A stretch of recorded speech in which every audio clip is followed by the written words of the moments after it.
Hello everybody, this is Gregory with 5-Minute Catholic Apologetics and Living where 5 minutes of your time may get you to the divine. Today we're going to take a step back and look at a macrocosmic view of Christendom, in particular European Catholicism, and how it fought so long and so well against its enemies, and now we've just kind of folded in to the point where Europe is mission territory, and what can be done about that, if anything. Now, before we begin, let's start with a prayer. In nomine Patris et Filii et Spiritui Sancti. Amen. Gloria Patri et Filio et Spiritui Sancto, secutor in principio, et nunc et semper, et secula seculorum. Amen. I love talking about history. My degrees are in history. I'm a gigantic history nerd. I mean, I used to do Quiz Bowl back when we used to have that in high school, where it's a competition where it's 4 people on each team and you buzz in when you answer a question. And my specialty was history and geography. So, you could give me a year, like 1812, and I could tell you who was the French monarch, if there was a French monarch, the Spanish monarch, the English monarch, an American president, the Russians. I mean, I was just such a nerd, but I love history. And from a Catholic perspective, I just find history to be fascinating, because you think of what Christendom, and remember, if you take away the eastern part of Europe, Christendom was Catholic. The majority of Europe was Christianized, Catholicized, by about 1000 AD. The last parts of it were going to be in Scandinavia and so forth. You see in the east, the Kievan Prince Vladimir, he adopted what would be the Eastern version of Catholicism, because this is before the schism. He adopts that for the Slavs in the 10th century. You look at St. Stephen, he does that for the Magyars, the future Hungarians, around 1000 AD.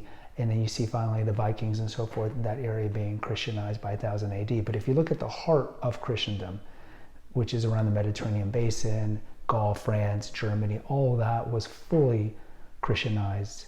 And really by the 5th century, you look in Spain, the Visigothic kings had converted to Catholicism. In the 6th century, you look at Clovis in France in the 6th century, and that whole area, you look at England, same thing. So, I mean, this was all Catholic. That was the only Christian group at the time. And we talked about Cardinal Newman's 19th century famous Protestant turned Catholic cardinal theologian, who said, those who know history cease to be Protestant. And it's true, like there's this vacuum that many Protestants, not all of them, but many Protestants have about just the history of how we got from Jesus Christ being in the Holy Land and how Christianity spread. And there's this gigantic vacuum of knowledge really from the Apostolic Fathers. These are going to be the apostles of the apostles. So you think of Polycarp and Ignatius of Antioch, Clement of Rome. We have their writings, and then the church fathers from there, and how there was just this continuity of literature that we have that connects the early church all the way to today. And you see the church spread through the Roman Empire and then spread up into Europe. So Christendom existed as a unified, cohesive unit all the way. You could say the schism took away the East, but if you look at anything kind of like from the Western Slavs, so the Poles, and today the Croats, Slovenes, the Czechs, everything that and westward was Catholic, right? And so we had that till Luther came about. And then around the time that Luther came about, of course, we had the Ottoman peril, the Muslim peril. The Turks had been around really since the 1300s, and then the Ottoman Turks really grew. And the bulwark at the time was Byzantium. Byzantium was a remnant.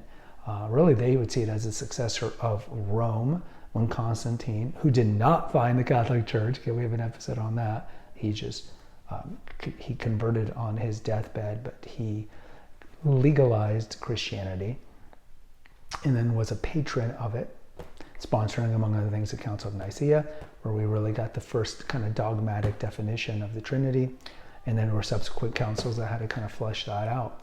But Byzantium existed from the end of the Roman Empire, so you could say 300 AD to 1453, but around the 1300s, the Ottoman Turks, which were a very virulent, strong Muslim group, were going through Asia Minor and eventually surrounded Constantinople, and then in 1452 they toppled it, and so the eastern branch of Christianity, the Orthodox, were gone. But if you take away that time, the whole western part of Europe was Catholic, and so now we had to deal with, now that the Turks had destroyed the eastern bulwark of Christianity with the Byzantine Empire, now we had to deal with them. So you saw in the 1500s and then into the 1600s too, it was a major war. It was a war, a clash of civilizations, as Samuel Huntington, in his great book from the 90s, kind of presaged that there was this conflict between Christianity, really spearheaded by the Habsburgs and really bankrolled by Charles V, Charles I of Spain, and also by Venice and by the popes, in particular Pius V. You saw this time really in the 1500s, starting around 1500, all the way through the 1500s, all the way to the end of the 1600s, this battle that was played out in the Mediterranean, in sea and in land. You saw that the Ottomans were coming through the Balkans and occupied much of that land, Bulgaria, present-day Bulgaria, Romania, present-day Yugoslavia. Yugoslavia doesn't exist. Present-day Serbia, present-day Hungary. I remember going to Budapest and going to a Turkish bath over there. So they were over there. They were pushing into Vienna, and there were two humongous sieges of Vienna. First time around 1527, and later the big one in 1683, where the Poles came out. The Catholic Poles saved Vienna. That had Vienna been toppled, Western civilization would have been different. Same thing you could say about the Battle of Tours that happened in 732 after the Muslims had come through present-day Morocco, up through into Spain and conquered about 90% of Spain, and then they went into southern France. It was Charles the Hammer, Charles Martel, that thwarted them. But that was at least a Muslim, like a small battle. That wasn't really like a definitive battle. But the siege of Vienna was a humongous thing. And had the Muslims defeated us during one of those two battles, Western Civ would be different. And at the time, were the Protestants happy for us? The Protestants were ringing their bells in the Netherlands and in Sweden for both of these in 1527 and 1683. So they realized how momentous this was. So anyways, you look at the Battle of Lepanto in 1571, the Siege of Rhodes, all these things were big deals. And so we thwarted the Muslim menace. And then you saw with the Enlightenment coming around in the 1700s, and then with the French Revolution, which we have an episode here, how bad the French Revolution was for all of Europe, including the French, and of course for the Catholic faithful in France. Many of them were martyred. You saw that unleashed revolution, a liberal revolution, but not necessarily as liberal as we think of like President Biden being a liberal, like a Democratic Party.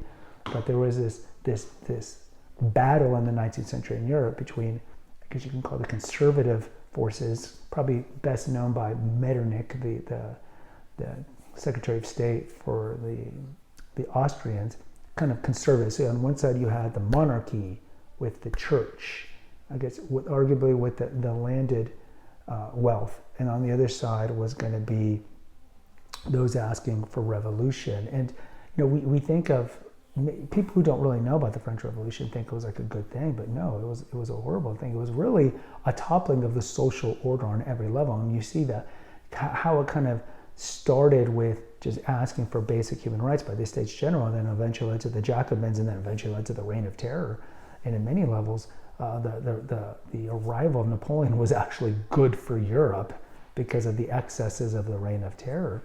But anyways, in the 1800s, you saw like these forces that had started the French Revolution were pushing everywhere. You saw it in Spain in 1812. You see it, the big revolutions of 1830, the big revolutions of 1848 that were erupting everywhere, the big revolution in 1870 that happened in France, with the Paris Commune, all these things. And eventually those forces won.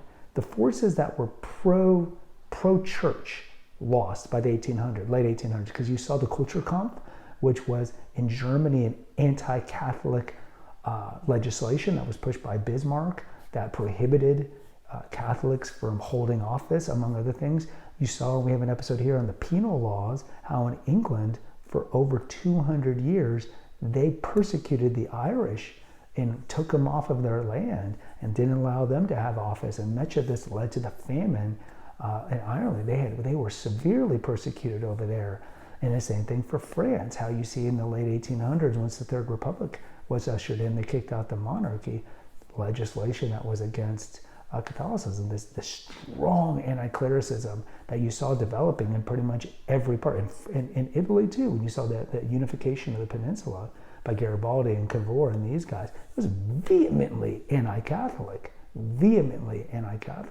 at the time. Pius IX was imprisoned, right? All these things. They assassinated the prime minister of the Papal States, back when we had the Papal States. So eventually, those forces of the left won. And so as you see it in the 20th century, and you see it today, this decline of just not Catholicism in Europe, this decline of Christianity. And it's sad to the point like where we thwarted our enemies for centuries, our Catholic ancestors. And remember, you Protestants all had Catholic ancestors. Everybody who's white had Catholic ancestors because it was the only Christian church from the time of Christ all the way up to the Great Schism. And then in the West, everybody was Catholic. Everybody was Catholic up to Luther. So you all have Catholic ancestors. So we were all fighting these mortal foes. And at this point now, we just piss away our religion. So it's like we're almost pissing on our ancestors because our ancestors died for the faith. They died for the faith. So their kids cannot live, let's say, in a Muslim world. And now we've just kind of just turned our back on God. Turned our back on God in the 20th century. And you see, I mean, the heinous things that we've done, like support abortion in Europe, here in America too. You see in Europe that's sponsoring euthanasia, how it's so easy now to euthanize the old, how you see assisted suicide, like all these things. Contraception, of course, has been so pervasive since the 60s. And remember, every Protestant denomination was against contraception up into the Lambeth Conference in the 1930s.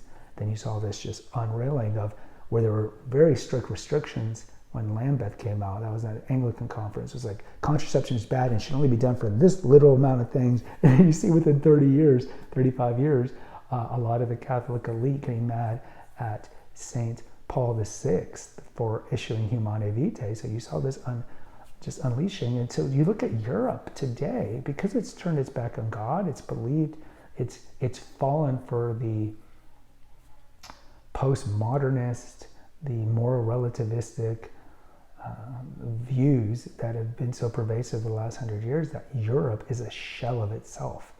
It's contracepted and aborted itself pretty much out of existence.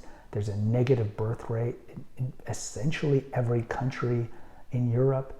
The people, the Europeans, have fallen for the traps of materialism and secularism. And with all the prosperity they have, they've lost their faith and they've lost their way.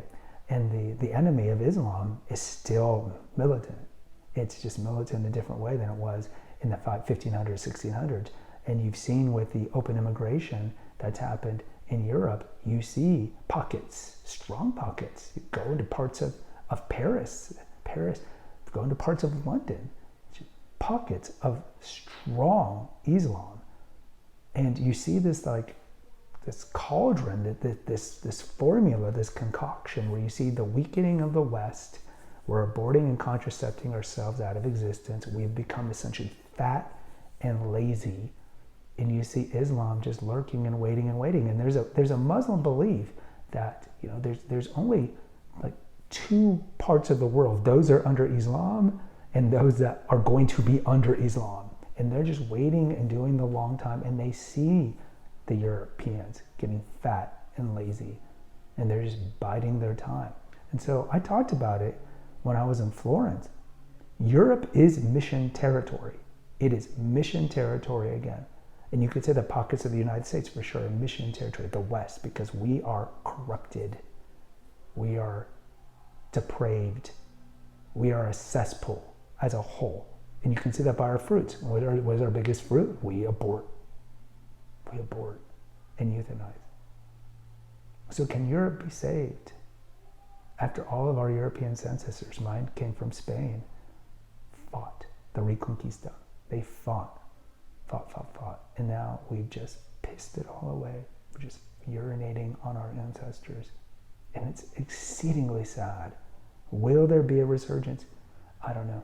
I think you look at kind of the course and cycles of civilization, and the West looks like it's in the decline, kind of like what Rome was in the late 300s, early 400s, after kind of like the reestablishment of Diocletian and Constantine, and we're kind of in that. We know, the West falls in 476 AD, so I think we're kind of in that late 300s after Theodosius, early 400s, where I don't know. I mean, you would really need, aside from something supernatural happening, you would need some sort of a leader of Europe kind of reclaiming our Christian foundation. And you look at the EU, the founding writings of the EU are so contrary to Christian unity. So I don't know if it's going to happen. Either way, post in the comments. What's your take? I'd love to hear from you. Until next time, take care. God bless and pray.